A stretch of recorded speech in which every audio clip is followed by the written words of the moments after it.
Olá, pessoal, bem-vindos de volta ao Manguito Rotador, o podcast preferido sobre saúde e performance esportiva. Eu sou o André Marinho e comigo, pô, é sacanagem que botaram ali, porra, o copyright ali, o Fantástico. O Fantástico. Eu sou o Pedro, então, pô, tô gordo, eu sou o Pedro. É, você é o Pedro. Pô, o Quarteto Fantástico, mano. É o Pedra. É, você é uma coisa. Olá para todos que nos acompanham, então. A gente está empolgado com o tema de hoje, né? Um assunto que nos compete muito, faz muito parte da nossa rotina, do nosso dia a dia, e é o que afeta todos os atletas, seja ele amador ou profissional, e no caso é a dor. Perfeito, exatamente, Alan. A dor é uma parte inevitável da vida de qualquer atleta. Diga Moacir. Moacir é quem sabe dizer. Moacir fala bem sobre isso. É isso aí. Mas entender os diferentes tipos de dor e como gerenciá-la pode realmente fazer a diferença na sua carreira esportiva e bem-estar. É isso aí. E no episódio de hoje a gente vai mergulhar um pouquinho a fundo nos tipos de dor, seja ela uma dor aguda, uma dor crônica, uma dor neuropática, uma dor nociceptiva e até mesmo na psicogênica, que a gente não pode negligenciar. Então vamos explorar a fundo aí cada uma delas e trazer um pouquinho mais de como ela pode afetar dentro da sua performance de seu treino. Que bom que essa parte você que falou. Por quê? Pô, é difícil. Como nociceptivo. Nociceptiva é outra. Neuropática. Neuropática, essa daí tá tranquilo. Psicogênica. Mas a primeira... A dicção tá em dia. A sua tá boa, pô. A minha deu ruim. Nociceptiva. Uau, deu ruim, hein? Sorte que ele botou pra você. Obrigado, ChatGPT. Sempre junto. Tamo junto. E não por aí, vamos discutir também sobre o mecanismo de adaptação à dor e as melhores estratégias para gerenciar a dor para que você possa continuar treinando, competindo no seu melhor nível. Importante. Eu vou trazer um pouquinho da visão do fisioterapeuta na gestão da dor e também na melhora da performance esportiva, que é a nossa área. A gente tem muita informação valiosa para compartilhar com vocês, então fica com a gente aí que a gente vai trazer muito conteúdo legal hoje. Verdade. Mas antes de mergulharmos nesse mar de conhecimento, ó, como se afoga não, queremos lembrar vocês de seguir nosso... Eu gosto, né? Já comeu palhacetes, cara. Eu, né? O que tira aquele lanche teu, hein? Tinha pimenta caindo. Tinha um negócio verde ali esquisito, hein? Tinha flango de pombo frito e molho de tomate e o outro lá. O que deram pra engordar esse frango, hein? Não sei não, hein? Coisas não muito saudáveis. Muito saudáveis não, hein? Não, pô, tudo natural. É natural, tá certo. Mas então, você que tá aí novo, que chegou, ó, se inscreve no canal, ativa as notificações, compartilha com os amiguinhos, igual que eu fiz, eu fui lá nos grupos, joguei isso lá nos grupos. Os grupos da família. No grupo da família, os grupos do tênis, faz a mesma coisa, perturba a tia do Zap, manda pra ela, porque também ajuda. A gente falou da semana passada no futuro, a gente vai falar sobre a tiazinha que passa a roupa, exatamente. Isso lá no futuro, lá pro dia só 17. No futuro, só no futuro. De volta para o futuro. De volta para o futuro, exatamente. A gente gravou, mas só vai sair na frente. Então, ajuda a gente. Compartilha esses vídeos, manda as suas perguntas, dúvidas, que a gente está sempre aqui disposto a ajudar. A gente está no YouTube, no Spotify e também nas nossas redes sociais. No Instagram, a gente está ao vivo ali na rede do Alan Faleiros, com 2 L's, e no @fisiovital.esportes, beleza? Isso aí. Então agora, quando o nosso editor estiver pronto, a gente vai rodar a vinheta e começar o nosso show. Manguito Rotador! Os cabeçudinhos! Agora ele pode rodar. Agora ele pode rodar. Roda liberado. Quando ele estiver pronto, obviamente. Isso aí, por favor. Ajuda nós aí, editor.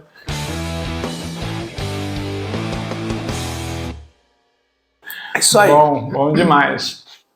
Vamos embora para o que importa. Isso aí. Vamos para as perguntas. Vamos ver se ele passa na prova de hoje. Vamos ver se ele estudou, se ele fez o dever de casa. Cheio de pergunta aí, hein? Tá cheio de pergunta aqui. O negócio, hoje o bicho vai pegar. O negócio é brabo. Tive que estudar. Você também fez sua liçãozinha de casa, né, cara? Eu sempre estudo. Eu vi lá que você deu uma estudada boa aí. Não, você vai me lascar também. Você prepara o material, a gente faz em conjunto, mas eu tenho que dar uma lida, tenho que dar uma estudada, porque senão dá ruim pra mim. Não pode, né? Senão fica feio pra mim, né? Tem que alguma coisa, pelo menos aquelas palavras difíceis, né, complica, mas o resto eu vou. Nociceptiva, que é original, não se desoriginaliza. Aí se ferrou. Aí não vou, mas no mais simples a gente chega, a gente alcança. Bora lá. 6 eu passo, que é a média de hoje.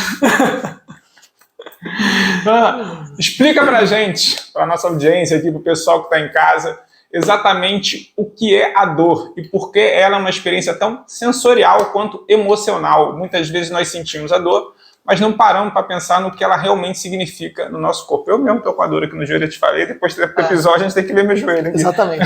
E o legal da tua dor é que a dor ela é numa legal, articulação. Né? É legal para mim que eu vou tratar, não é para você. Não é nada de legal, não. Você que se lasca, né?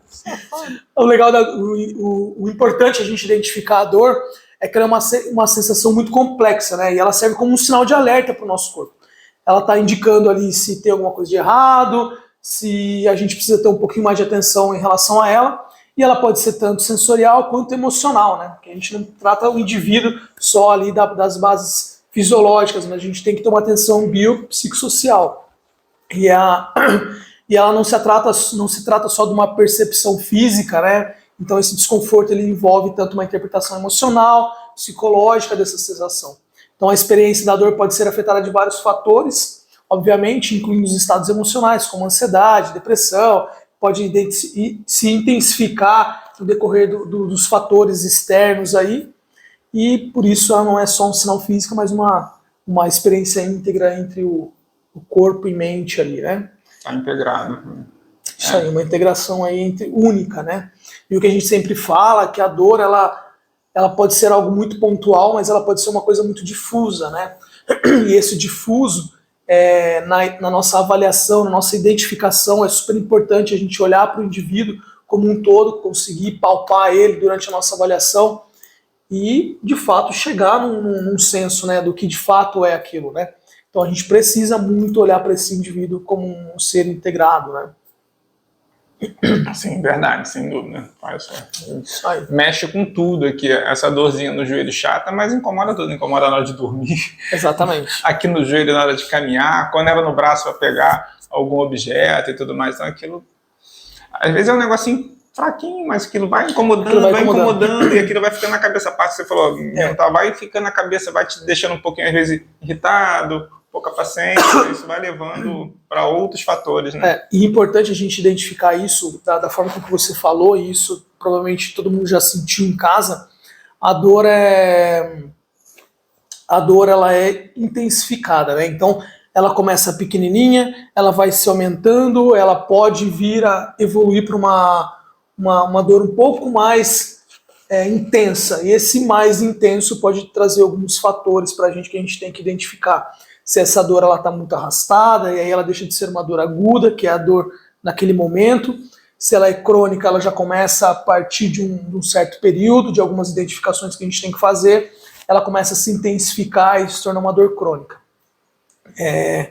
Essa dor ela não pode ser negligenciada. Então, se você sentiu hoje uma dor, por menor que seja, por pequena que seja, não negligencie ela, né?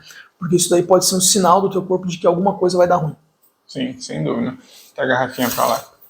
Desculpa aí. Bota lá pro canto lá pra não ficar bebe a aguinha, hidrata a palavra e bota no cantinho pra não aparecer. Isso aí, pra não fazer igual eu fiz na semana passada, né? Derrubei o negócio aqui. Molhou tudo. Molhou tudo aqui. Molhou tudo. A semana passada não, foi no futuro. Foi no futuro, é verdade. Exatamente, foi no futuro. E seguindo isso que a gente está conversando aqui, você pode contar um pouco sobre os diferentes tipos de dor que os atletas podem enfrentar? Não só atletas, mas pessoas às vezes também em comum podem estar sofrendo. Acho que muito de nós já ouvimos falar sobre dor aguda, dor crônica, mas talvez não saibamos como diferenciá-las ou reconhecer os sinais que algo sério pode estar acontecendo. Isso é verdade, eu estou aqui com essa dor, não sei se ela é aguda, é crônica, eu sei que ela incomoda e já está um dia aqui incomodando. Quando você vinha sexta, eu falei, vou lá falar que se não fosse eu teria te avisado antes. Mas é uma dor que está aqui, não sei se é aguda ou crônica, mas ela está aqui, ó. Latejando. Tá ali, né? Tá lembrando que você tem joelho. Tá lembrando que eu tenho joelho. Quando dessa escada aqui da empresa. Nossa. Cara, quando a gente vai diferenciar as duas formas, né? Quando a gente pensa em dor aguda e dor crônica, a dor aguda é uma dor que ela surge após uma lesão, né? Então uma torção, alguma coisa de impacto, alguma coisa que foi após um gesto esportivo mal feito, e ela é muito localizada e ela tende a ser um pouco mais intensa, tá? Então aquilo dali é um sinal de que algo naquela região não está legal, que alguma coisa para se sinalizar que alguma coisa aconteceu ali, tá? E um dos principais propósitos do nosso corpo em relação a esse processo é te mostrar que algo está errado. Então ela é um estímulo protetivo, é um estímulo protetor, né? Então ela vai te limitar algum movimento e seu corpo vai se retrair de algumas formas para que você não aumente essa lesão na região, né? Seja ela uma distensão muscular, seja ela a distensão muscular tem alguns graus, né? Alguns graus de lesão. Então a gente consegue identificar durante a avaliação em um processo um pouco mais complicado e com uma facilidade maior de acesso a ultrassom, ultrassom de imagem, né, não terapêutico, a gente consegue fazer um ultrassom e identificar qual o grau dessa lesão, né? E é o melhor indicado. Já a dor crônica, como o nome dela já diz, né? Ela é diferente da dor aguda, então é uma dor mais persistente, ela já está por um longo período, geralmente aí vai uma semana, a estender aí até meses, né? É mesmo? Então, ela pode virar uma dor crônica de uma forma patológica, né? Se a pessoa não tratou, no caso. Principalmente, ela por começa, então, com uma dor aguda, a pessoa não trata, vai deixando, Exatamente. Não incomoda, vai largando de mão. Exatamente. E isso acontece, por exemplo, Tipo a Ju. Tipo da Ju. Isso a gente consegue... Falar já, senão a gente perde o emprego. Eu apoio em casa. Isso a gente consegue identificar com um problema muito grande, por exemplo, na canelite. Como ela faz microfissuras no osso, a gente tem muito neurotransmissor nos ossos, né, sensitivos. Então, aquelas calcificações que vão se fazendo nas lesões, nas microfissuras, que vai acontecendo no osso da canela, o famoso tíbia, né, a gente começa a identificar uma dor crônica patológica. Então, aquela dor não vai passar. Você vai conviver com aquela dor. Então, isso é um pepino, cara, e acontece. Então, a gente tem que tomar um pouco mais de cuidado. Né? Então, mas ela tem também tratamento também. Tem tratamento, mas a dor crônica é sempre um pouco mais complexa da gente tratar, né? Sim. Pelo quadro arrastado que ele tá, então é sempre subjacente aí algum tipo de lesão que não foi tratada previamente na sua forma aguda, exatamente. Ela foi arrastada e aí ela acaba aqui envolvendo alguns outros fatores, né? Como a gente falou no começo do vídeo, essas dores emocionais, psicológicas, porque daí você não consegue fazer a sua atividade, você não consegue se concentrar dentro daquele ambiente que você está inserido, e aí aquilo começa a te trazer alguns problemas psicológicos também, né, que vai afetar diretamente no corpo do indivíduo. Então, o pessoal que tem aquele até que trabalha com computador, com mouse, ou a senhora que você falou de passar roupa, que são movimentos repetitivos, às vezes a pessoa está com aquela... um incômodo, começa como incômodo, é uma dor aguda ali, que incomoda quando você está mexendo no mouse, estou fazendo atendimento e tudo mais. Exatamente. Mas tudo bem, chega em casa, passa, final de semana passa, né? E vai largando. Isso vai se tornando e pode virar uma dor crônica. Exatamente. E isso é engraçado, cara, porque às vezes chega algum paciente no consultório ou manda mensagem para marcar uma consulta, uma sessão, alguma coisa, manda mensagem e fala, cara, machuquei, tô com uma dor e preciso que você dê uma avaliada. Beleza. A gente começa a conversar algumas coisas para triar melhor isso daí dentro de um ambiente de urgência e alguma coisa que a gente pode tentar remarcar, né? Marcar por um período um pouco mais distante, 2, 3 dias, enfim. E aí, quando você lesionou? Tem umas 2 semanas. Então, cara, assim, se você se lesionou, aquilo tá te impedindo de fazer alguma atividade, trata. Normalmente, quando as pessoas têm dor de cabeça, não vai corre tomar um remédio? Sim. Então, se você toma um remédio para a dor ali que aconteceu naquele momento, por que você não procura um profissional qualificado para te ajudar naquele processo? Então, arrastar esse processo de dor crônica sempre vai te lesionar em outros âmbitos. Você vai te atrapalhar em alguns outros âmbitos. Você pode compensar no caso da perna, você pode compensar com a outra perna. Exatamente. Uma forma até, sei lá, não sei se certo ou errado, mas, por exemplo, lesões que acontecem como atleta ou mais novo e tudo mais. Aí você tem uma batida, lesionou, fez uma torção. Primeira coisa que você faz é botar gelo. Né? Você enche de gelo aquilo lá, no meu caso que eu coloquei gelo, mas não passou, então você bota gelo e vê primeiro se melhora. É um caminho. Você consegue fazer, de certa forma, ali sozinho em casa, então trata com gelo, água quente, ou o que for ali, e ver se com o passar dos dias que efetivamente a dor está diminuindo ou não. Exatamente. Ou se ela se perdurar, não. Ela, botei gelo, continua doendo. No dia seguinte, botei gelo, então calma aí. Então já não é uma coisa que eu vou conseguir resolver apenas com gelo e tomando um analgésico. Né? E legal você falar do gelo, é que o gelo ele trata um processo agudo, um processo inflamatório agudo. Sim, não crônico. Exatamente, no processo crônico, a gente imaginei. precisa melhorar a circulação sanguínea no local. Eu sempre falo dos resíduos metabólicos, os mediadores inflamatórios. Então a gente faz uma vasodilatação, aumenta a circulação sanguínea no local, consequentemente a gente melhora o aporte de nutriente e faz a captação desses fluidos inflamatórios que estão lá, então eles são captados. Agora, após uma lesão, tem aquele inchaço, a gente coloca o gelo com uma forma analgésica, né? Perfeito. Então a gente coloca o gelo, diferente de você tomar um remédio. Eu, particularmente, tento fugir um pouco dos remédios, né? Como a gente tem o conhecimento de algumas práticas terapêuticas que são mais naturais e a gente consegue permear dentro de uma diferença aí de fisiológico metabólico e afins, a gente consegue trabalhar dentro disso, então eu consigo me expor a esse tipo de terapia, né? Diferente de muita gente que, além de não conhecer, não quer se expor, né? É uma coisa imediatista, Sim. prefere tomar um remédio, mas a torção, o remédio só vai mascarar a tua dor, né? Ele não vai resolver o teu problema. Sim. Então, às vezes, é uma vértebra, quando é um processo de coluna, né, estrutural, uma vértebra que está rodada, a gente precisa reposicionar. Uma vértebra que está pinçando o nervo ciático, por exemplo, a gente precisa reposicionar, senão você só vai ficar tomando remédio. E não vai resolver nada. E vai virar uma dor crônica. Exatamente. Então aí compromete algumas outras coisas, né? Exato. Abraço, Railan. Já te vi online, hein? Já vi que você mandou mensagem aí. Um forte abraço para você. Já judiei dele hoje. Já? Mais cedo já. Você já maltratou? Fiz ele andar um pouquinho hoje aí. Então, você já maltratou? O Railan tá aí com a gente, então... Railan é um exemplo de tudo isso, né, cara? Um moleque sentidor, sentia a dor meio que constante. Eu vi que você ficou judiando ele com a faixa e tudo mais, segurando pro moleque não andar. O bullying. Fazendo bullying com o moleque. Vou pular essa parte. Isso aí, mas um moleque super empenhado. Não, o moleque é 10, o moleque é forte, brabo demais ali. Guerreiraço.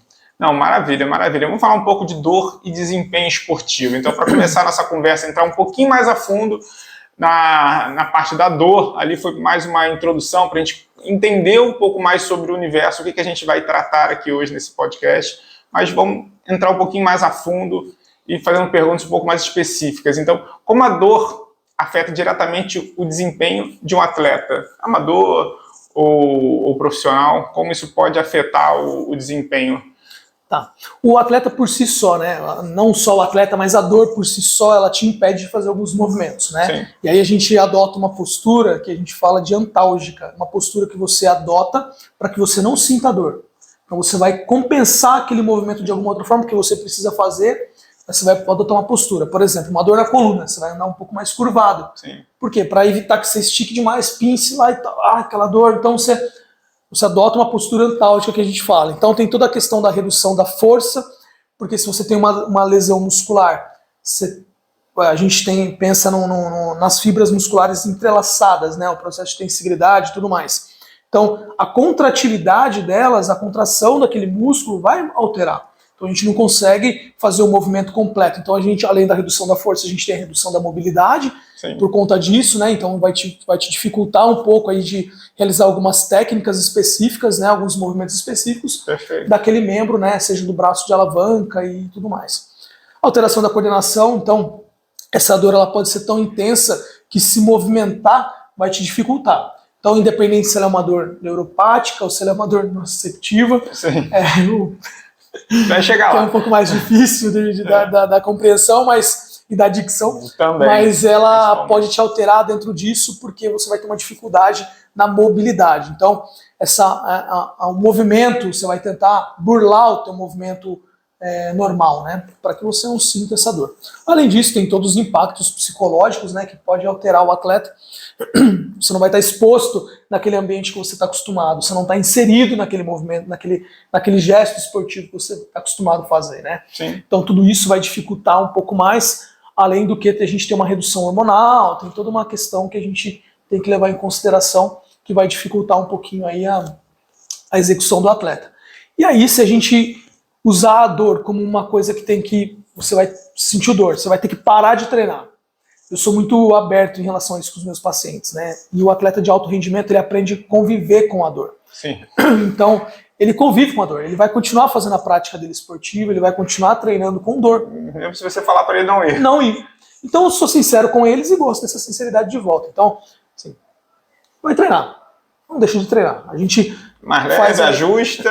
Exatamente. É aquilo que a gente vem falando de alguns podcasts anteriores. É periodizar o seu treinamento associado a uma periodização de prevenção de lesão, tratamento de dor, que pode aparecer ali, de algumas lesões que podem aparecer no meio desse processo, e a gente conseguir trabalhar dentro dessa recuperação desse atleta. Então, se é uma dor por uma lesão extensa, obviamente a gente não vai colocar esse cara para uma atividade intensa. Mas a gente não pode perder, lembra da capacidade cardiovascular que a gente falou lá atrás? Sim. A gente não pode perder essa capacidade cardiovascular. Senão, quando esse atleta voltar aos treinos, voltar à prática esportiva de forma ali ativa totalmente, ele vai ter uma decadência Sim. Ele vai regredir do estado que ele estava. Ele já vai ter uma perda por estar lesionado. Exatamente. E se ele perde ainda a parte cardiovascular, vai ter uma perda maior ainda. Vai ter uma perda maior ainda, e a gente tem um processo, um outro processo depois, que é inserir de volta esse atleta ao esporte. Sim. Então, a gente tem que saber periodizar isso e entender isso como uma questão muito palpável, né? A gente tem que levar muito isso em consideração. Então, e aí, além disso, todo o comprometimento na recuperação desse atleta, que é o que a gente está falando, de colocar ele. Existem algumas outras técnicas hoje e alguns aparelhos que a gente consegue fazer um recovery nesse atleta, diminuir os mediadores inflamatórios, direcionar esses fluidos já de forma a recaptar isso daí para o interstício, e o corpo absorver isso aí e o atleta metabolizar isso aí. Não, interessante. Você vai falando, eu vou lembrando de alguns casos aqui, algumas coisas. Hoje mesmo eu estava no clube, aí estava no vestiário e tal, aí apareceu um amigo lá conversando. Pô, todo dia você joga tênis e tal, não sei o que, me vê sempre ali com a raquete e tal. Eu falei, jogar todo dia eu não jogo. Assim, depende. Hoje eu fiquei lá no paredão, fiz um trabalho mais leve, fiz um trabalho mais tranquilo, jogar todo dia. Ele tava jogando todo dia, você fica com reflexo lento, tava cansado, não sei o que. Eu falei, cara, não adianta você fazer todo dia você querer jogar. Você tem essa questão da periodização, você vai se machucar, você vai se lesionar, você tá jogando cansado, o cara, tava jogando cansado, sabe, quando você chega lento na bola, o cara joga beach tênis. Aí eu falei, já é um esporte, mas é por isso que já é um esporte mais ou menos. Ele anda de Renegade também? Eu não sei o carro dele, né? Mas pode ser de pet. Ih, pronto, lascou. Sobrou pra mim. mas é legal você usar esse exemplo. Acontece muito das pessoas de, vou jogar. E, cara, e se lesiona, acaba se machucando, acaba se lesionando, ou durante a prática ali faz um esforço extra, porque aquela musculatura já estava tensa, já estava sobrecarregada, um overtraining. Então, exatamente. Essa questão da periodização também é um caminho para você evitar dor e evitar lesões. Exatamente. Né? A gente tem que entender que o atleta de alto rendimento ele está exposto a uma atividade muito intensa. Então, periodizar isso é extremamente importante para que ele não lesione. E a gente também tem a dor como uma sinalização do nosso corpo de que algo está errado, certo? Sim. A gente falou isso lá no começo. Surgiu uma luzinha ali, né? Exatamente, é um sinal de alerta, é igual uma febre, né? Então, surgiu um sinal de alerta ali. Considerando isso, o atleta que está exposto a uma atividade que ele não está acostumado, que ele não foi preparado para aquilo, não tem uma qualidade muscular e articular para aquela atividade. Então, cara, uma hora ele vai lesionar. E aí, ou ele vai entrar num processo que a gente chama de overtraining, que é aquilo que você falou. Então, o corpo começa a sentir tanto e não dá tempo de se recuperar de uma forma eficaz, porque ele se expôs a uma atividade tão intensa que ele não fez um aumento gradativo. Isso acontece muito com a canelite. Sim. Então o cara não está preparado para aquilo lá. Sai correndo, e não é só sair correndo, cara. Tem que ter uma preparação, tem que ter uma indicação, tem que ter uma... Exatamente. E são os primeiros sintomas, é o que você falou, primeiro sintoma. Começa a sentir dor, mas o cara não para, não, vou continuar, e aquilo realmente... Vai dar ruim. Então o atleta ele tem que ter isso em mente, né? Não só o atleta, mas seja ele atleta de atleta que a gente fala aqui, os entusiastas do esporte. Afins, os profissionais, de certa forma, têm um maior conhecimento, têm um acompanhamento mais próximo. Ou deveria, pelo menos. Ou deveriam ter, claro, né? Mas a maioria, como esse pessoal de clube que eu tô falando, é isso, o cara simplesmente faz. Só vai e faz. Só vai e faz. E o overtraining é muito ruim porque você tem uma característica de lesionar o músculo. E quando você lesiona o músculo, pensa, se as fibras musculares elas trabalham de forma sinérgica e o tempo todo para fazer aquele movimento, e além disso a gente tem uma contração, como que eu posso dizer, em descanso, né? O nosso corpo ele não é frouxo, né, o tempo inteiro. Então, a gente não relaxa o músculo. A gente tem uma contração muscular que a gente chama de tônus muscular, que é o que vai dar sustentação para o músculo. Então ele vai estar tônus, o meu braço está relaxado, mas ele tem uma rigidez muscular. Isso a gente chama de tônus. Então a fibra ela nunca está relaxada totalmente, ela está ali no processo de tonificidade dela. Então, toda contração, se você faz uma lesão muscular, toda contração, toda força que você vai fazer isso, você vai distender um pouco mais aquela distensão muscular.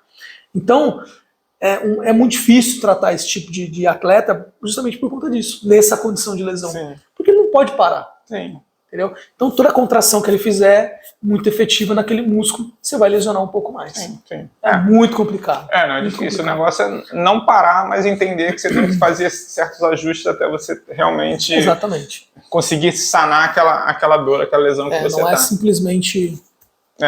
Agora vamos às temidas trava-línguas ali, pouquinho os tipos de dores. Vamos ver se eu passo no teste aqui, ó. Vamos lá, agora você tem que explicar pra gente um pouquinho mais sobre as diferenças entre dor nociceptiva, Foi. Opa, e dor neuropática, essa foi fácil. Como essas sensações podem ser percebidas durante a prática esportiva? Tá. Nosso corpo ele é feito de alguns neurônios, né? Alguns neuroreceptores, neurotransmissores, né? E aí tem a característica de cada um deles. O que identifica pra gente uma dor são os nociceptores. Então, quando você faz um movimento ali ativo, repentino, e você sentiu aquela dor, quem vai mandar essa informação são esses receptores. Então, uma dor nociceptiva, ela é ativada, é uma dor que esses receptores vão mandar essa informação quando eles são ativados depois de uma lesão tecidual ali real, de alto potencial. Tá? Então, no esporte, isso acontece por conta das contusões, são cortes, são entorses, ou até os casos mais graves de fraturas, né? A dor nociceptiva ela é normalmente aguda, então você lesionou, ela que vai te pontuar isso como um processo de aviso, né? De uma proteção, né? Então normalmente essa dor é empontada, ela pode ser em latejamento, dependendo do tipo, do mecanismo da sua lesão, né? Então ela é o que vai te dizer aí, ó, um mecanismo de defesa que vai te dizer aí, ó, alguma coisa aconteceu aí. Então ele te dá essa característica para te direcionar e para te mostrar que aquilo está errado e que se você fizer, se você fizer de novo vai piorar, vai, entendeu? É um processo de adaptação do nosso corpo ali e de mostrar que aquilo está errado. A dor neuropática já é um pouco diferente, né? Ela ocorre devido a um dano aí, de uma disfunção dos nervos. Então, os nervos é o que vai levar a informação, né? Vai levar o impulso elétrico para que aconteça a contração muscular e tudo mais, né? Uma grande característica, né, para diferenciar o tipo da dor. A dor neuropática ela é uma dor em formigamento, né, uma dor em formigamento, uma sensação de queimação, de choque. Tá? Isso pode ser confundido com uma dor de origem vascular, por exemplo. Uma dor de origem vascular, ela, por ser uma compressão, uma falta de irrigação sanguínea naquela região, ela também pode se confundir com uma dor neuropática. E aí como que a gente diferencia isso? Você garroteia alguma coisa? Você garroteia, vai sentir uma dor em queimação. A gente consegue ter uma característica de diferenciação, que a dor, quando ela é por uma origem vascular, ela tem um inchaço. Então ela tem um inchaço, uma alteração na coloração. E a dor neuropática, ela não acontece isso. Tá? Então a gente consegue diferenciar isso. Por exemplo, uma hernia de disco. A gente já falou sobre a hernia de disco em alguns podcasts antigamente, né? Sim. Algumas aulas que a gente gravou, sim, inclusive. Sim. Os donuts. Os donuts, exatamente. Então, aquela compressão ali das vértebras e a herniação dos discos paravertebrais, eles vão comprimir algum nervo. E aí você vai sentir essa dor. Então, seja uma dor em queimação, um choque, um formigamento. Tá? Então, ela pode persistir se a gente não corrigir, e aí vai levar a dor nociceptiva. É uma diferença muito palpável, né? Sim, sim. Uma dor nociceptiva para um processo mais agudo, uma dor neuropática, uma lesão neural, uma lesão de nervo mesmo, tá? Não, deu para entender, não. Quando você garroteia, quando você trava alguma coisa com uma faixa, com alguma coisa que segura, e o outro, a lesão realmente de um impacto, de uma quebra, de uma coisa mais violenta. Uma dor também, que se apertou a mão, dá pra gente identificar a síndrome do túnel do carpo. Então, o túnel do carpo é um forame que passa alguns nervos e tendões ali dentro. Então, o nervo mediano principalmente. E aí, o nervo mediano, ele é comprimido, não é muito certo a gente usar essa palavra, mas ele faz uma compressão, é feito uma compressão em cima dele através dos tendões. Então, se eu tenho os flexores muito ali numa atividade muito exacerbada, que eu não estou com eles preparados para fazer aquilo, eu vou fazer uma tendinite. E a tendinite nada mais é do que a inflamação dos tendões. Então, os tendões vão se dilatar, eles vão aumentar do seu tamanho normal. E isso aí é o que vai pinçar o nervo mediano. Então, ele vira uma dor neuropática porque ele está pinçando o nervo mediano. Esse paciente começa a sentir uma dor em parestesia, que a gente fala, uma dor em formigamento na mão, né? Então, é justamente isso. Interessante. Interessante. Muito bom, muito bom. Então, vimos a diferença aqui entre os dois tipos de dores principais, né? Além da aguda e crônica, que a gente já falou também um pouquinho. E vamos seguir aqui um pouco mais a fundo sobre a questão das dores, né? Então, falando sobre dor referida agora, que é um conceito que muitos podem não conhecer. Eu realmente desconhecia. Como ela se manifesta? Que não conhece? Não. Pelo nome, igual a outra conceptiva, também não conhecia. Lógico que eu sabia. Um trauma, alguma coisa, é mais simples. Um formigamento, que você trava aqui tudo, é outra. Mas esses termos mais técnicos, realmente é uma referida. Vamos ver, aqui se refere à dor referida. A dor referida, né? Vamos lá. A dor referida é aquela que a gente sente uma área do corpo que não é real do problema, né? Lembra quando a gente vai te avaliar, a gente falou do dry needling, a gente vai falar, na verdade, no futuro.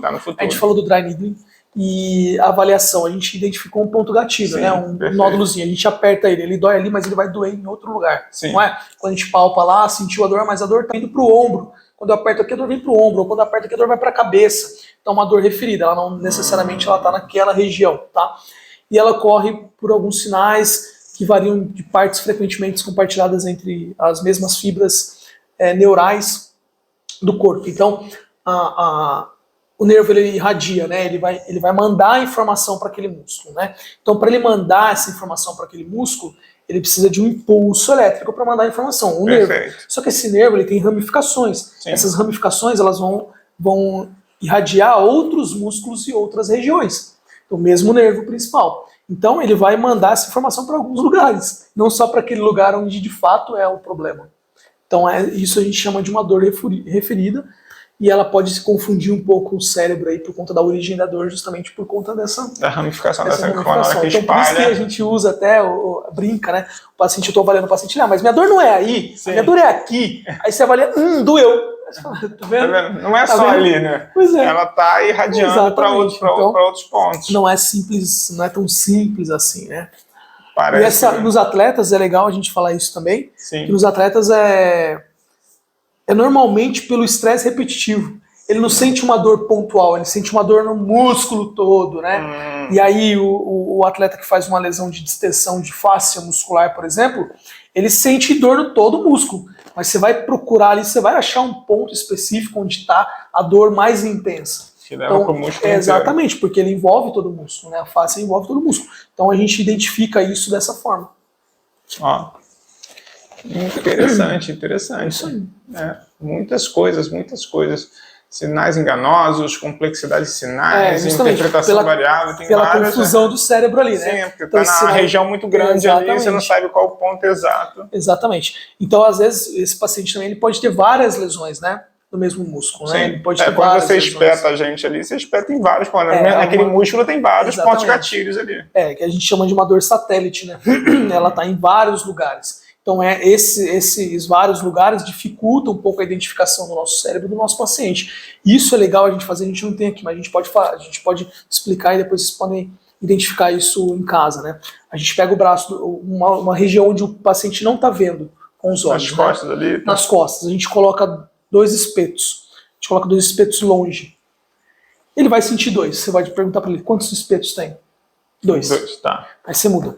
Ainda longe. Quantos ele está sentindo? 2. Você põe um pouco mais perto. Quanto está sentindo? 2. Aí você põe bem perto. 1. Ele vai sentir 1. Você está espetando 2, mas ele está sentindo 1. Aí você afasta mais um pouco. Quanto você está sentindo? 1. Ele continua. Porque a gente faz essa distribuição das fibras e a gente faz uma confusão na identificação dessas sensações. Então, às vezes, as ramificações não estão tão próximas umas das outras, e a gente, mudando os estímulos, a gente faz uma confusão. Então, por isso esses sinais enganosos, essa complexidade dos sinais da identificação da sensação que vai gerar uma dor, que o corpo vai identificar isso como um problema. Então tem essa diferença também. aí. Interessante. Bacana. Vamos falar um pouco dos aspectos psicológicos da dor. Muitas vezes a dor não é só física, né? Ela tem um grande componente emocional. Então, nos fale um pouquinho sobre ansiedade, depressão influenciam na percepção da dor dos atletas, né? Tem um aspecto forte também psicológico. Muito, assim, cara, muito. A gente tem que entender também que todo esse processo de ansiedade e tudo mais, ela gera algumas coisas psicossomáticas. Então o paciente vai somatizar tudo aquilo que ele está sentindo. Né? Seja uma dor, seja uma sensação boa. Então, a hora ele está muito feliz, ele está muito agitado, a hora ele está muito depressivo, está muito triste. Então, ele não consegue permear dentro de um limite ali, né? Então, esses a gente falou, né, dos hormônios ali que são ativados durante a atividade física e tudo mais, mas o aumento deles e uma má recaptação vai gerar um problema de ansiedade, síndrome do pânico, uma depressão e tudo mais. Então ele vai aumentar a sensibilidade dele da dor, porque ele tem essa somatização, né, uma ativação constante no sistema nervoso simpático. Então ele está o tempo todo ali ligado, alerta. E é muito comum a gente, quando esses pacientes passam por um exame do sono, ou até mesmo o Holter, né, vai aferir a pressão arterial por 24 horas naquele aparelho, quando ele dorme, ele não desliga. Você vê que a pressão dele vai manter ali como se ele estivesse em alerta ainda. A frequência cardíaca dele vai se manter em alerta. E aí a gente consegue ver aqui, ó, até por esses relógios mais novos, os smartwatches, a gente consegue ver aqueles aplicativos do sono. Então como está a qualidade do seu sono? Como está a qualidade do seu sono? A minha frequência cardíaca de sono chega em 36, 38. Então estou bem tranquilo. E por eu praticar uma atividade física um pouco mais constante e tudo mais, passou provavelmente durante o sono. Porque meu 80 e pouco, ó. Esse agora, não, agora, né? Não, foi da noite, 82. Do sono? Então você tá tendo um sono agitado, hein? 82, não, 80, não. Aqui é a qualidade, 82, 87, a nota, até 100. Ah, tá, o seu é diferente. O seu é chique, né? O meu vai nessa.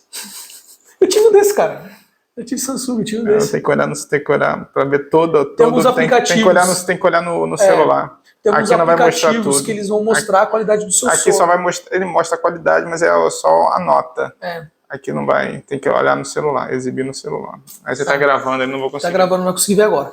Mas a gente consegue quantificar isso dessa forma. Acho que acima de 80%. Eu acho que já tá bom. Mas você dorme pouco também, né? Você dorme 7 horas. 7 horas? 7 horas, né? 7 e meia por aí. Não é um tempo ruim, 7, 7 e meia. Meu sono é bem ruim, a minha qualidade do sono é bem ruim. Eu bato, eu apago. Não, eu durmo bem, assim, só que às vezes eu durmo pouco, né? Minha quantidade de horas, né? Porque você faz plantão, essas coisas. Muda o ciclo circadiano e tudo mais, né? Então, mas a minha qualidade do sono, apesar de ser poucas horas, a minha qualidade do sono é boa.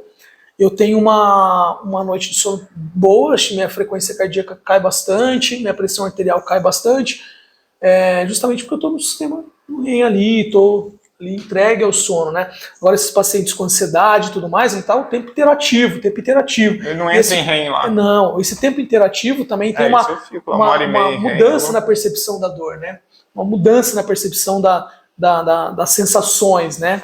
Então ele foca muito numa coisa que ele somatizou. Então se ele está somatizando uma dor, ele vai entender ela como mais intensa do que de fato ela é. Sim. E aquilo vai aumentando o processo de ansiedade dele, né? E aí até a diferença disso na depressão é que ela tem uma diminuição do limiar sensitivo. Então uma mudança desse limiar vai alterar. E aí eu brinco sempre, né? É uma frase que eu costumo usar bastante, que as mulheres não conseguem entender a dor de cabeça do homem, cara. Elas não sabem o que é uma dor de cabeça do homem. Elas falam, mas a gente sente a dor do parto. Mas vocês não sabem o que é uma dor de cabeça no homem. Por que essa dor de cabeça aguda assim, não? Não, é uma forma de brincar. Elas não falam que a gente é muito mole, que não sei o quê. A maior dor que eu já senti foi pedra no rim. Falam que é a pior dor, né? Falam que é igual de parto. Eu deitei no chão do banheiro e joguei a barriga no chão, assim, me coçando de... Aí ela olhava pra mim, a Jo olhava pra mim, tá de palhaçada, toma remédio, não tem nada, fica lá. E eu me jogando no chão gelado, porque não resolvia. Tô absurdo. Aí tomei, achando, pô, deve ser nada demais. Aí continuava, aí fui no hospital, aí viu que tinha pedrinha, só que eu consegui expelir. Então foi mais tranquilo. Foi só, eu tava já pra cirurgia, só que eles dão antes ali pra abrir abrir o canal da uretra. E consegui. Aí consegui, fiz xixi lá de noite, aí tava lá o carocinho. Aí depois ela pediu desculpa. Mas é uma dor absurda. Não, animal, de cabeça eu não sinto assim, não, mas a de. Mas é uma frase de brincar, porque o nosso limiar de sensibilidade ele é muito mais alto do que o das mulheres. Ou seja, o mesmo estímulo que a gente mandar aqui, a gente vai sentir muito antes delas. Então, um estímulo doloroso aqui vai ter que ser muito fraco, vai ter que ser muito mais forte para ela sentir, da mesma forma que a gente vai sentir. Então a gente tem essa mudança de limiar. Isso é totalmente fisiológico, cara. As mulheres foram pensando num processo de construção divina, né? As mulheres foram feitas para ter as sensações do parto e tudo mais. A gente, se tiver exposto a isso, morre, cara. Morre. Com as nossas diferenças do limiar, de sensibilidade, a gente morre, cara. Morre. A gente morre mesmo. Morre, não tenho dúvida disso. Não tem dúvida. Isso é louco. Então essa grande diferença no paciente depressivo é essa mudança do limiar sensitivo dele aí. Essa parte. E também tem toda a questão também hormonal, né? Sim. Que vai levar esse paciente ao processo de depressão, ansiedade e tudo mais.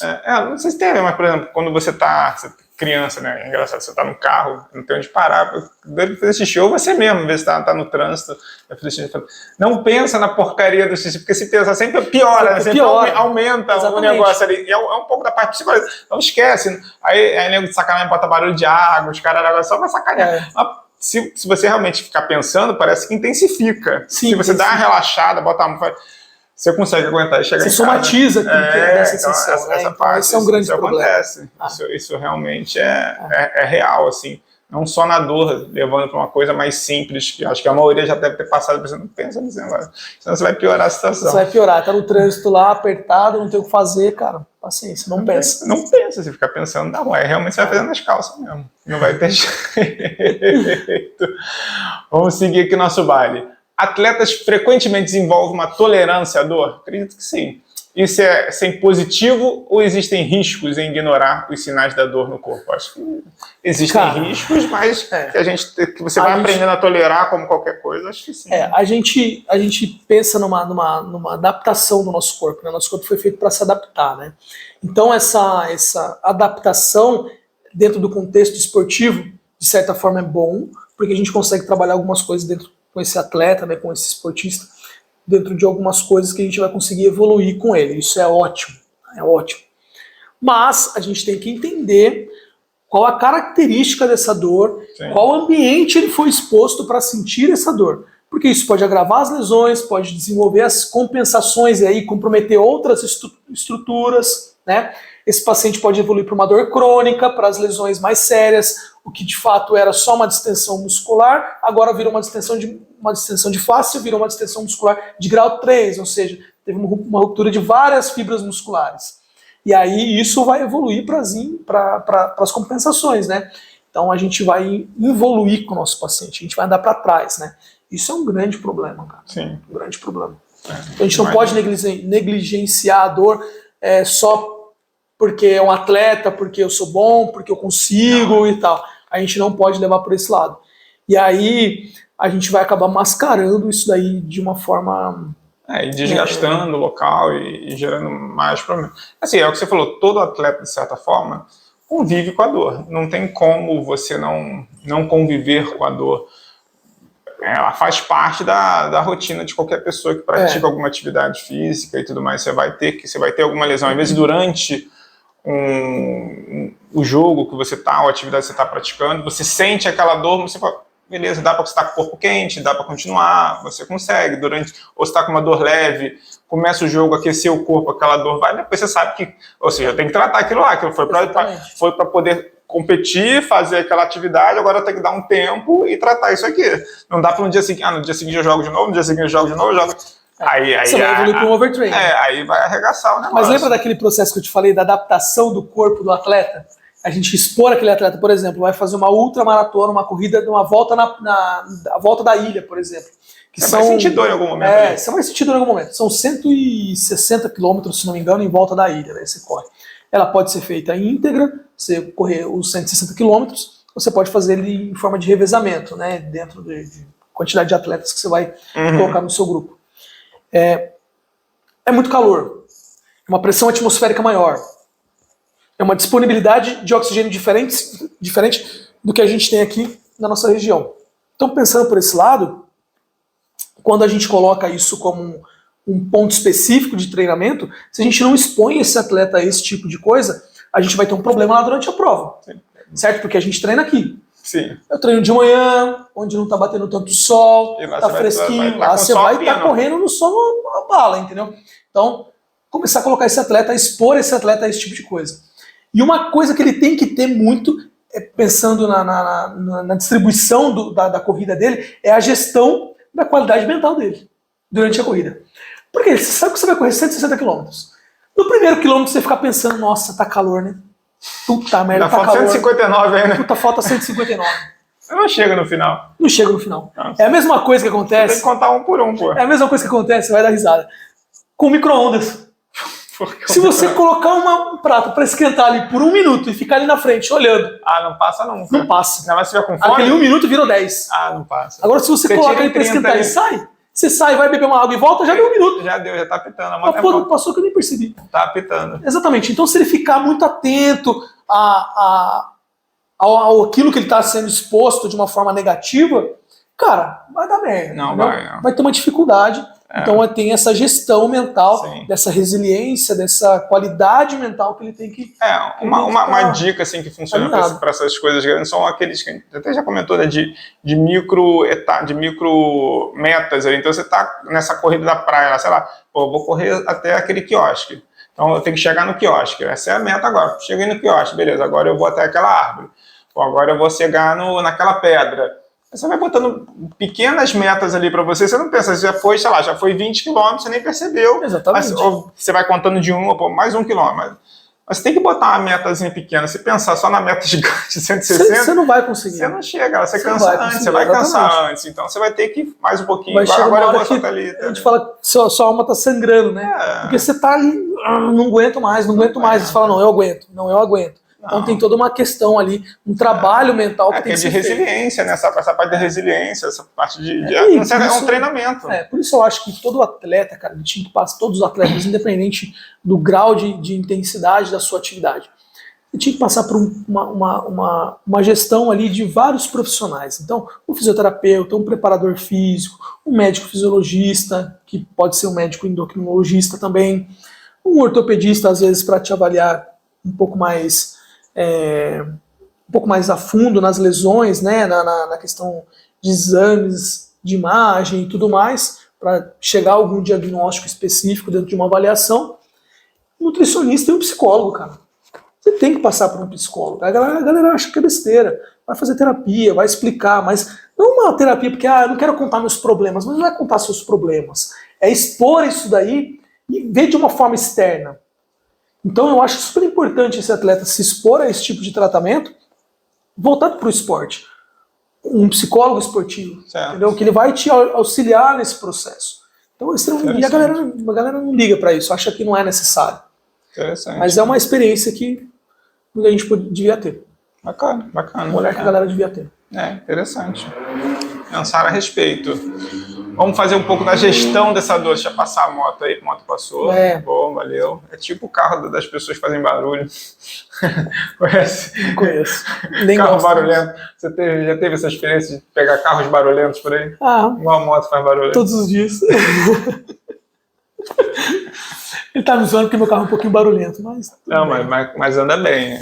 É um baita carro, bacana ali. Como diz Juju, o carro de Playboy, Playboy da Barra da Tijuca. Barra da Tijuca. Vamos lá. Quais são as melhores práticas que você recomenda para a gestão da dor em atletas, especialmente considerando diferentes tipos de dores e os riscos de lesões a longo prazo? O que a gente pode fazer para gerir essa dor aí? Cara, a avaliação bacana. Acho que é primordial assim, no diagnóstico, né? Pra gente chegar no diagnóstico, chegar em alguma coisa que de fato a gente vai alcançar, né? Pensando por esse lado, a gente identificando isso, a gente começa a prevenir as lesões. Olhar para esse atleta de uma forma personalizada, identificar, não usar uma receita de bolo, não existe uma receita de bolo, né? Eu não posso olhar para aquele atleta e falar, não, vou usar um protocolo tal. Não, eu tenho que avaliar um indivíduo, diferenciar daquele outro indivíduo que eu estava. Qual é a atividade que ele fez, qual é a lesão que ele tem. Qual foi a forma da lesão, por que ele lesionou daquele jeito. Então a gente tem que fazer essa periodização, né, essa avaliação e periodizar esse tratamento de uma forma personalizada. Então a gente vai chegar no sucesso com certeza. Sim, incluir algumas outras coisas, né? Explicar para ele como é essa dor, ouvir dele e também explicar o porquê dessa dor. O atleta, o paciente, o atleta, ele tem que saber o que está acontecendo com ele. E a gente que tem esse conhecimento técnico, né, sobre o que de fato está acontecendo, a gente tem que explicar para ele. E eu gosto muito de trazer de uma forma mais clara, né, obviamente, para esse paciente, explicando para ele o que está acontecendo, né? Então Sim. Aí a gente vai caminhando aí aos poucos, né? Ter uma visão na recuperação desse atleta. Importante. Não deixar, quando a gente fala do foco na recuperação, a gente está periodizando, né? Uhum. A gente está periodizando esse treinamento, a gente está mostrando para ele que ele não pode se expor da mesma forma com que ele estava expondo aquela prática da atividade. Não vai acontecer de novo. Entendeu? A gente tem que corrigir isso, né? E aí... uma das formas é condicionamento físico, treinamento de força.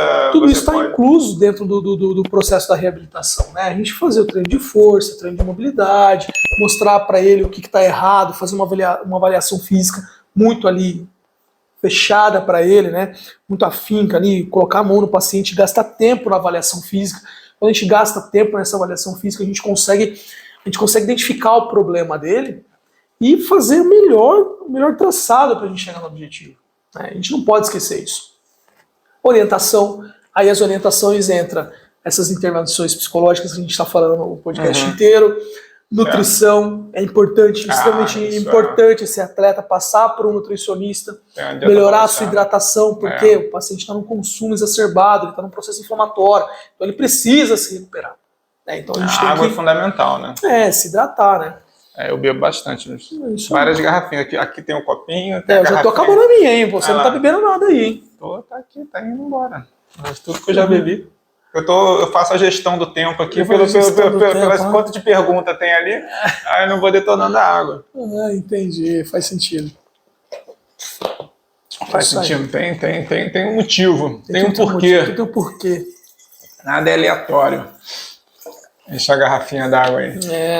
E vamos falar um pouco sobre a fisioterapia, os fisioterapeutas nessa equação, como é que funciona, como entra, né? A gente já falou um pouco da parte da nutrição, do psicólogo, do preparador físico, bastante também da fisioterapia, claro, mas vamos entrar um pouquinho mais a fundo no papel da fisioterapia, o papel do fisioterapeuta na prevenção, principalmente, e no tratamento da dor das pessoas. Legal você ter essa visão de que a fisioterapia não é só o tratamento, né? Sim. Ela também é na prevenção. Então bastante. A gente tem que ter esse olhar para as prevenções, né? Porque senão a gente vai evoluir com o nosso atleta e não vai ter a oportunidade de deixar ele um pouco mais afunilado dentro da sua prática, dentro do seu gesto esportivo, né?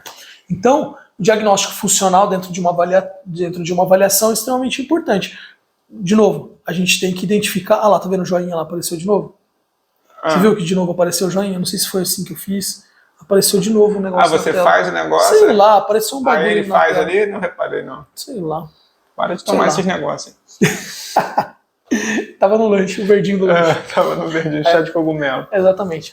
E aí a gente tem que ter a visão também para a recuperação desse atleta. Então, quando a gente faz uma avaliação física completa ali, um diagnóstico funcional, a gente identificou os problemas dele, a gente vai traçar os nossos objetivos, vai fazer a reabilitação dele, vai orientar quanto às prevenções de lesão, e aí a recuperação dele não tem como dar errado, né?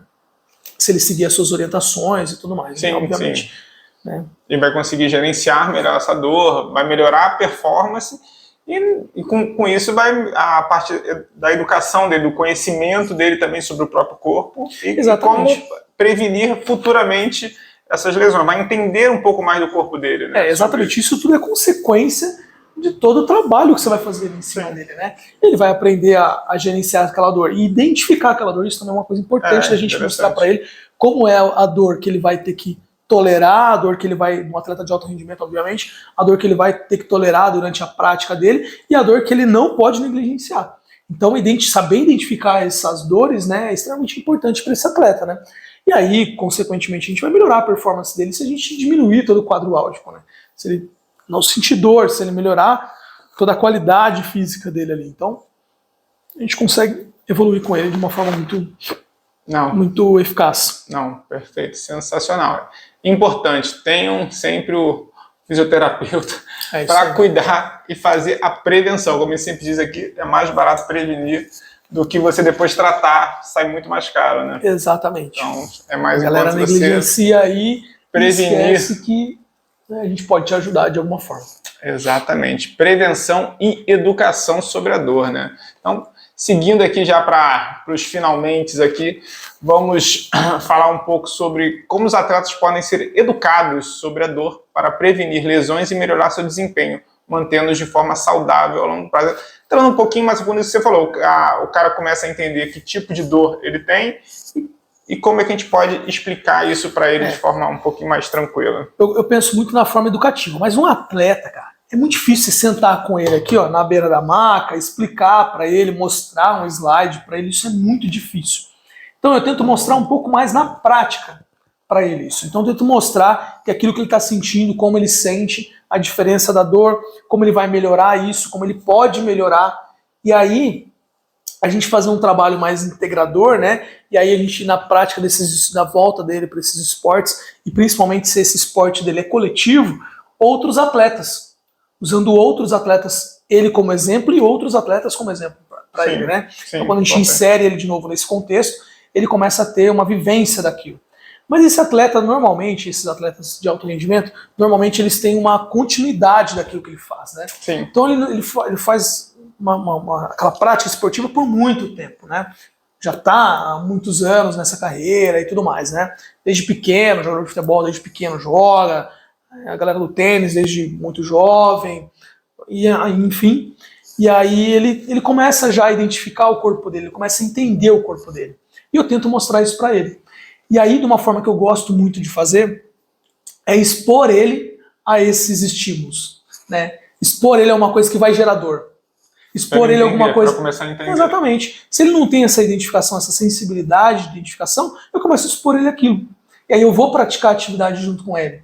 Então, um cara que vai jogar uma bola no tênis, por exemplo, uma bola um pouco mais forte, ele não vai mandar com tanta qualidade, mas vai mandar com um pouco mais forte, você vai ter aquele impacto maior.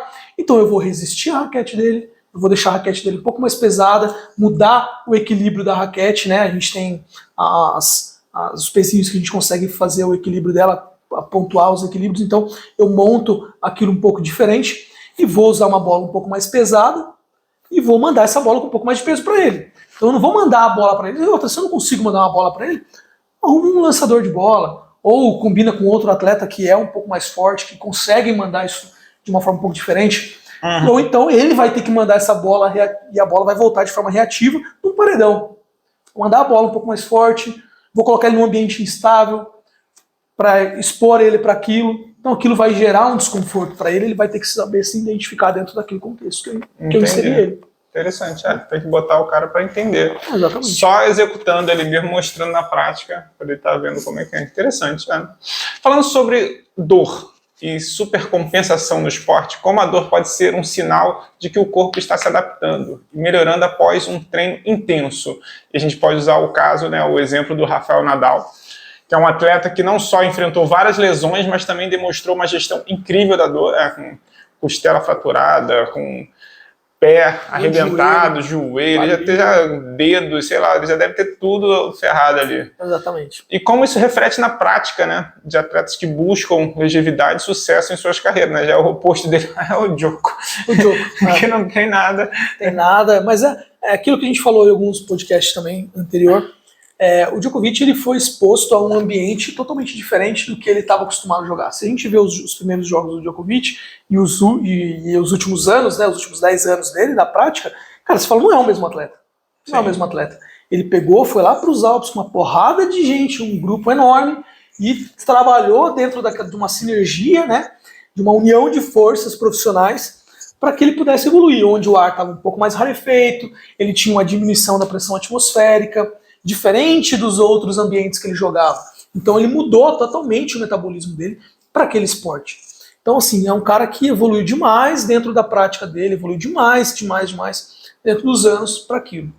Quando eu identifico essa dor, a avaliação, dentro da sua pergunta, né, a avaliação é o principal. Né, a avaliação é o principal. Quanto tempo está da dor, qual a característica da dor, como ela se desenvolveu naquele paciente. Então, eu consegui tratar aquela dor, não consegui, quanto tempo está, por que eu não consegui tratar aquela dor, é uma coisa mais mecânica, né? Tem uma lesão mecânica ali, uma microfissura, tem uma ruptura ligamentar, uma lesão de tecido mole, então eu consigo identificar dentro disso, né? E aí é importante a gente identificar de novo e falar de novo que a dor ela nada mais é do que um sinal que o nosso corpo está se adaptando, né? Um sinal que o nosso corpo está se adaptando a um treino que a gente está expondo também. Então não é só uma coisa patológica, né? Então eu tenho que saber identificar quanto tempo está aquela lesão.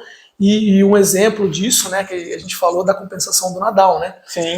Cara, o cara enfrentou várias lesões, né? Sim. E a forma com que ele lida com isso e se adapta é do joelho de 2013 ali. Exatamente. Essa do joelho de 2013, ele ficou afastado aí por praticamente 7 meses, né? Verdade. E ele voltou e ganhou 2 títulos e naquele mesmo ano e tal, e foi uma coisa assim absurda, mas a equipe multidisciplinar, muito focada, ele é um atleta muito focado, tanto que ele é extremamente metódico, né? Sim. A forma como ele vai sacar é o cabelo, as garrafinhas, ele puxa um lado do shorts, ele puxa o outro lado do shorts, aí ele tira os shorts da bunda, então assim, tem toda uma característica. Então imagina aquele cara lesionado. Se você falar pra ele, ó, você tem que bater palma 3 vezes e girar 2 vezes em volta da quadra, ele vai fazer isso, cara. Se você fizer isso, você vai melhorar. Ele vai fazer isso. Vai. O exemplo, a coisa que dá pra comparar é o Forrest Gump. Já assistiu o filme do Forrest Gump? Já, claro. Corra até você se cansar. Ele não cansava, ele corria. Ele não parou de correr. Aí ele ficou campeão. Uma coisa que ele não era prática dele. Mas ele era um cara focado. Ele era um cara ali, ó, vidrado naquilo. Só corre. Se mandaram correr, eu corri. Se mandaram correr, eu corri. Na hora que mandaram parar, eu paro. Exatamente. Aí, o cara focado, cara, é aqui, ó. Então ele vive para aquilo. Né? Ele vive para aquilo e leva aquilo muito a sério. Então, assim, é um cara que vai se reabilitando dentro das possibilidades. Obviamente, nosso corpo tem um tempo de vida útil, a gente tem morte celular de forma fisiológica, né? Ele tá chegando no final ali. Tá chegando no final da carreira dele, realmente. Tá brigando ali para terminar e se despedir das quadras ali. Exatamente. De forma honrosa, porque tá realmente complicado. Faz parte. Faz parte ali. Vamos mais um pouquinho antes de a gente conseguir finalizar. Temos perguntas dos nossos seguidores. É isso aí. Aí sim, conseguimos, hein? 2 perguntas. Vocês não mandam perguntas? Conseguimos 2 perguntas. Obrigado, Edu. Vamos lá. Ele quer saber qual é a diferença da dor por desgaste físico e a dor por lesão.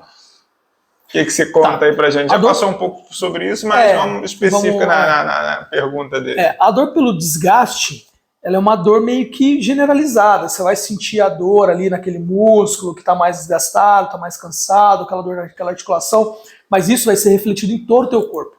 Né? Você vai sentir de uma forma meio sistêmica, vai gerar tudo ali, né? É uma dor que você vai sentir em todo o corpo, é um cansaço físico, é uma dificuldade para dormir e tudo mais, tá? Então tem toda essa questão aí que a gente tem que identificar. Beleza. Tá? E aí a dor pela lesão, ela obviamente é secundária a algum estresse que você foi exposto. Sim. Né? Sim. Então a gente conseguir entender dentro desse contexto também é importante. Maravilha. E o que fazer para evitar cãibras no esporte de longa duração? Comer banana? Cara, então, a cãibra é muito... Eu tenho aquela história da cãibra lá que eu fui exposto também a uma coisa muito extrema. Sim, sim. A cãibra ela pode ser por uma falta de eletrólito, pode ser uma falta de nutrientes, né, de sódio, potássio e afins, mas ela também pode ser por uma fraqueza muscular. A gente expor o paciente àquela atividade... Ele não está acostumado, o músculo dele não está preparado para aquilo. A gente esgota nossos neurotransmissores. Lembra que a gente falou lá atrás? a gente esgota os nossos neurotransmissores, chega uma hora que esse paciente não tem mais condição de contração. Então ele perde tudo isso. E além disso tem a desidratação, né? O paciente tem que estar hidratado, mas não só hidratado de água, ele tem que repor eletrólitos, conforme a atividade que ele foi exposto. Né? Até você passou até o... Né? Eu tenho tomado água quando eu vou jogar assim, eu boto água com limão, já botei com açúcar e sal ali que você falou, aí boto lá o... Como é que é? Palatinose. Tem posto de palatinose, porque depois o nutricionista que passou depois de 1 hora ali de exercício, é bom para repor os carboidratos. Leva um Gatoradezinho, pá. Tem que repor, não tem jeito. Eu levo uma porra de garrafinha, parece Nadal, eu só não boto nas ordens ali, mas deixo em cima da mesa. Eu faço as corridas, normalmente, elas são de 30 minutos. Entre uma corrida e outra, eu tomo um inteiro daquele dali. Porque, cara, você tá num ambiente ali totalmente hostil pra você, né? Você tá ali sob estresse constante. Ali você não pode beber, não, você não pode tirar a mão do volante. Não pode tirar a mão do volante, não tem como, né? A gente na Fórmula 1, você tem lá o acesso lá do Camelback, né? Que você tá bebendo água ali meio que constante. Você fica o tempo todo ali se hidratando. Só que a água não tá gelada, né? Imagina aquele calor do carro. E tomando água quente. Você tomando água quente? É ruim pra caramba. Difícil, né, cara? É difícil. Então não é um negócio fácil. Você tem que se adaptar àquilo, né? Então tomar água quente direto se adapta. Tem todo o vapor do asfalto, a queima do pneu que tá ali no asfalto, que sobe aquela coisa mais quente. Nem a garrafinha Stanley dá certo? A garrafinha Stanley? Não, o que eu fiz Stanley, rapaz? Respeita a história, rapaz. Stanley o quê? Stanley sai fora. Nem a garrafinha pra deixar sempre gelado. Não, que Stanley o quê, rapaz? Não fica gelado não, se botar na garrafinha. Não fica nada, 24 horas. Mas aí tem toda a questão do calor do motor também, sim, e tal. Claro. Então tudo isso daí vai te expor a uma coisa, um ambiente de desidratação, é tudo favorável para desidratar. Então, se você não está acostumado a estar naquele ambiente, daquela forma, você tem que preparar teu corpo para isso. Entendi. Então, entendeu, né, Edu? Bota lá as águas lá, os Gatorades. Isso aí. E esteja preparado fisicamente também, porque não pode não ser só isso, se hidrate. Exatamente. Para não ter problema. Agora, para a gente encerrar, chegamos na última pergunta, que é a derradeira. Para encerrar nosso podcast, vamos fazer um resumo das principais lições sobre a dor, que os atletas devem levar em consideração, não apenas para melhorar o desempenho, mas também para garantir uma carreira longeva e saudável no esporte. A dicção tá boa. Você gastou o vocabulário agora, hein? Agora sim. Agora você gastou o vocabulário agora, hein? Improvisei, chorei, hein? Longeva, gostou, né? Vai, mexe. Moleque. Menino romeno. Moleque. Cara, é o seguinte, a gente tem que entender que a dor ela não é só um sinal de problema, mas ela também é um sinal de que o nosso corpo está se adaptando àquilo que a gente está expondo a ele. Tá? Então, por exemplo, você vai na academia, você fez uma musculação, depois você não vai sentir dor? Sim. É um processo inflamatório que acontece na região, pela distribuição das fibras musculares, né, pela ruptura delas, e aí uma reabilitação disso é um processo constante, né? Ele vai se evoluindo dentro disso. Então é importante você sinta essa dor de uma forma inflamatória e recuperativa, tá? Então a gente tem que entender que a dor é fundamental não só para sinalizar que algo está errado, mas também para mostrar que o nosso corpo está se adaptando, está se fortalecendo dentro disso, né? Então é essencial a gente entender isso e aprender a distinguir quando a dor está normal e quando ela é uma dor pós alguma lesão, né? Quando ela é uma forma de nos mostrar que ali está acontecendo algo de errado, né? Então, fazer essa gestão, né, da dor é crucial ali, entender os sintomas mais crônicos, mais agudos, dentro daquilo que você foi exposto a fazer. Lesionou? Fiz uma torção? Bati? Não bati? Machuquei? Então você machucou. É uma dor aguda. Então sinalizou que algo está errado. Acabei de treinar. Fiz a minha musculação lá, estou sentindo uma dor muscular no músculo que eu treinei. Então, sim, diferenciar isso, né? E a gente tem que ser muito flexível dentro disso e entender que a gente precisa de ajuda em alguns momentos. Então, quando essa dor precisa ser procurado, precisa ser tratado por um profissional, precisa ter um pouco mais de atenção em relação a isso, para a gente conseguir tratar e te ajudar de uma forma mais específica aí, né? E desenvolver, claro, a resiliência mental, que é aquilo que a gente falou um pouquinho antes, né? Gerir as nossas emoções, né? Gerir as nossas emoções dentro dos nossos desafios físicos. Então, você está exposto a uma corrida de 70 quilômetros, você fica olhando de 1 em 1 quilômetro, vai ficar difícil. Então se coloque algumas recompensas dentro daquilo, né? Sim. Então a cada 5 quilômetros eu vou tomar uma água, a cada 10 quilômetros eu vou me dar uma recompensa. Comemora, né? De um gelzinho de repor carboidrato e tudo mais. Então você consegue trabalhar dentro disso, né? E aí, obviamente, eu não sou a melhor pessoa para te ajudar em relação a isso. Você tem que procurar um psicólogo para te ajudar, um psicólogo esportivo para trabalhar com você dentro disso, né? Sim. De uma terapia comportamental, até cognitiva aí para te ajudar a evoluir dentro do teu esporte.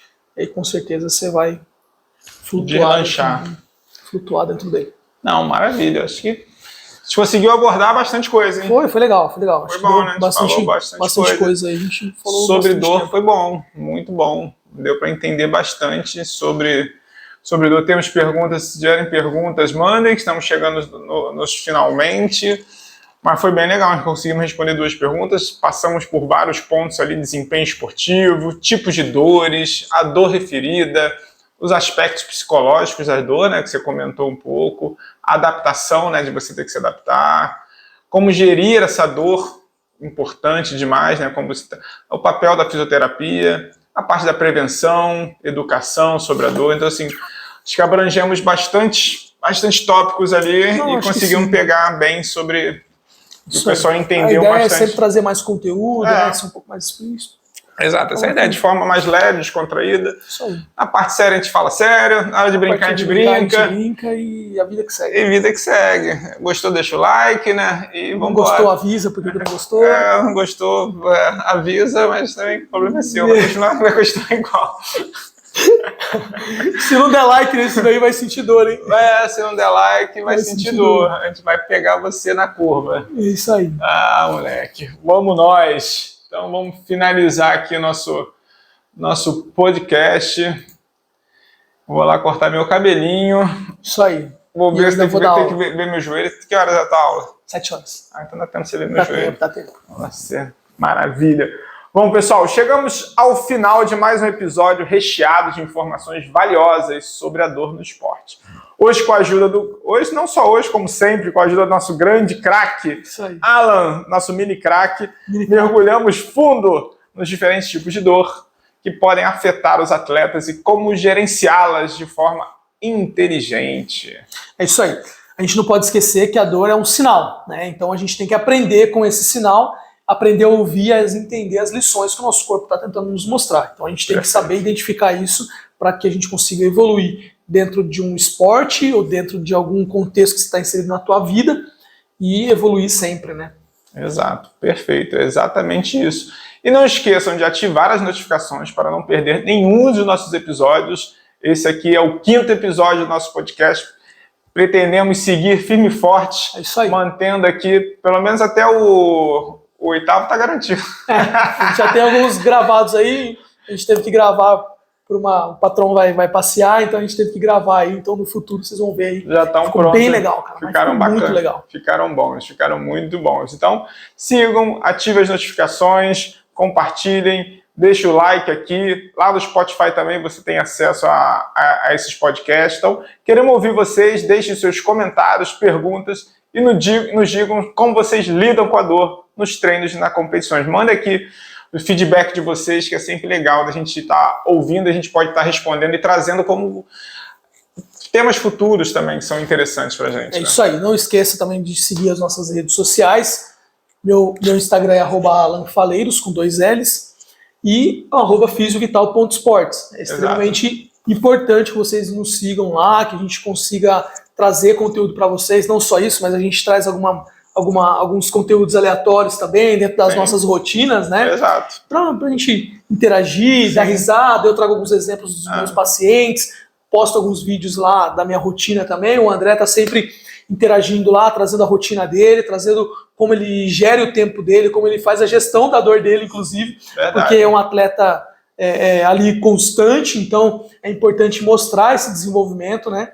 E tanto que ele tava com muita dor, tava acostumou com a dor no ombro e agora tá conseguindo jogar praticamente sem dor. Não, tá praticamente sem dor, só quando eu abuso. Aí não tem jeito, né? É os sinais do nosso corpo, são os sinais. Aí sabe, quando eu abuso, eu sei que eu vou sentir dor, deu abusado. Isso aí foi intencional, tá bom, eu sei. Faz parte. Tudo bem, acontece. Mas no geral, realmente está bem melhor. Está bem melhor. A dor no braço está praticamente nula. Então é isso aí. Mantendo-nos ativo, ouçam seus corpos e cuidem-se bem. Até a próxima. Lembre-se. E lembre-se de. Lembre-se. Hoje. Glória amanhã, que isso, hein, GPT? Mas sem exageros, não vamos virar heróis da dor. Que isso, hein? Exatamente. Então, até o próximo episódio, que já está gravado. Já. Então, vocês fiquem atentos aí às 16 horas da sexta-feira que vem. Isso. Esse mesmo horário, nesse mesmo canal. A gente definiu o tema. Diga um tema bacana pra gente, tem que definir o tema. Semana que vem não é o jogo que tá gravado? Lógico que não, cabeção.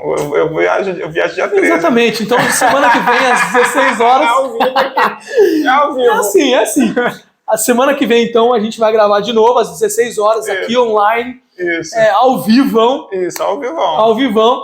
Então, só tem que definir o tema. A gente vai definir o tema, mas a gente também quer ouvir as sugestões de vocês. Podem mandar. Então mandem as sugestões de vocês, aquilo que vocês querem ouvir, que a gente traga para vocês. Exatamente. E não deixem de ativar o sininho lá, para que a gente consiga, para que você consiga, em tempo real, acompanhar o conteúdo que a gente está postando. Então, o YouTube vai te avisar aí sempre que você deixa o sininho ativado lá.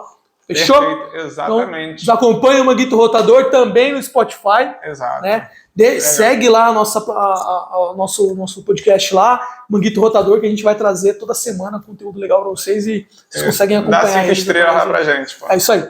É bom demais. Bora, Minecraft. Vamos pro próximo. Bora. Fechou? Manguito Rotador. Um abraço. Fecha aí, editor.